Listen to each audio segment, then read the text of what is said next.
अस्सलाम वालेकुम, my Organics में खुश आमदीद। जी, हमने पिछली वीडियो में दिखाया था कि किस तरह से गोबर को सुखाकर वर्मी कंपोस्ट तैयार किया जाता है।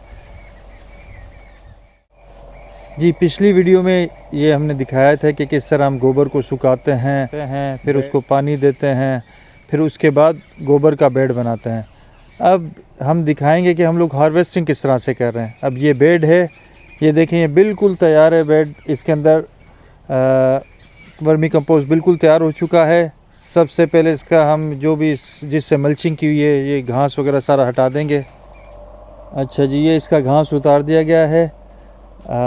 एक बात नोट करनी है, हार्वेस्टिंग करने से पहले आपने 3-4 दिन पानी देना बंद कर देना है। अगर आपका धूप में बेड है तो 2 दिन।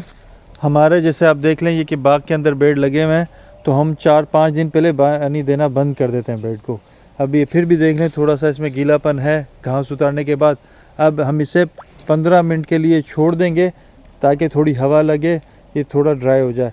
अगर गीले बेड में आप इसके अंदर से वर्मी कंपोस्ट निकालेंगे तो कीड़ा बहुत ज़्यादा वर्मी कंपोस्ट के अंदर आएगा, कीड़े को निकालना मुश्किल होगा। तो सूखा हुआ होगा उसमें आसान होता है वर्मी कंपोस्ट को निकालना। तो इसे हम अब थोड़ी देर के लिए छोड़ेंगे ताकि थोड़ी हवा लग के ये और ड्राई हो जाए।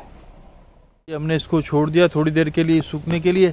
अब ये देख लीजिए, ये पंजा है, ये पंजा इसके अंदर चलाएंगे बेड के अंदर ताकि ये नरम हो जाए और इसे निकालने में आसानी हो। इस तरह इसको पंजे को आराम आराम से चलाएंगे। इस पूरे को खोल लेंगे। खोलने के बाद 10-15 मिनट हम छोड़ देंगे ताकि जो भी कीड़ा ऊपर है वो अंदर चला जाए।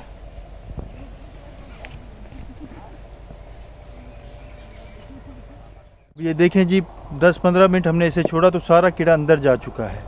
अब इसको हम लकड़ी के फावड़े से या फिर फाइबर के फावड़े से एक तरफ जमा कर रहे हैं। इसमें एक बात की एहतियात रखनी है, लोहे का कोडर वगैरह यूज़ नहीं करना है, क्योंकि कोडर से कीड़ा कट जाएगा, मर जाएगा।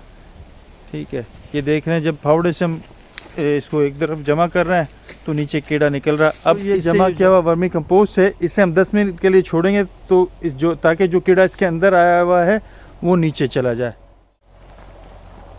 अच्छा जी, ये 15 मिनट छोड़ने के बाद अब आप देखें, ये इस तरह से बेड के ऊपर से वर्मी कंपोस्ट उठा रहे हैं और इस तरह से देख रहे हैं कि कीड़ा तो नहीं आ रहा। अगर कोई कीड़ा इसमें आएगा तो उसे फिर साइड में वापस बेड में डाल देंगे। अच्छा, ऊपर ये जो पराड़ है, इसका लाजमी सी बात है कचरे की तरह नज़र आ रहा है, लेकिन पहली तह निकालने के बाद जब आप दूसरी तह निकालेंगे तो ये ज़्यादा साफ़ हो जाएगा। वर्मी कंपोस्ट निकालने के बाद दोबारा से इसके अंदर पंजा चला देंगे। पंजा चलाकर फिर 10-15 मिनट छोड़ेंगे और फिर फावड़े से एक तरफ जमा कर फिर इसे हम उठा लेंगे। अच्छा, देखना है कि 4-5-6 इंच जहाँ तक गोबर नहीं आता वहाँ तक आपने हार्वेस्टिंग करनी है। जहाँ पे गोबर आएगा उसके बाद वहीं पे रुक जाना, फिर इसे दोबारा से कवर करके इसे पानी देना शुरू कर देना है। कोर बेड की हमारी हार्वेस्टिंग चल रही है उसी तरीके से। ठीक है, अब ये इसकी तह काफ़ी नीचे है, तो इसकी तह ईंट के नीचे चली जाए, ईंट से नीचे हो चली जाएगी। तो फिर बिल्कुल जब थोड़ा सा रह जाएगा तो इसे हम कल्चर को, कीड़े को दूसरे बेड में गोबर लगा के शिफ्ट कर देंगे। तो इस तरह से आप हार्वेस्टिंग कर सकते हैं।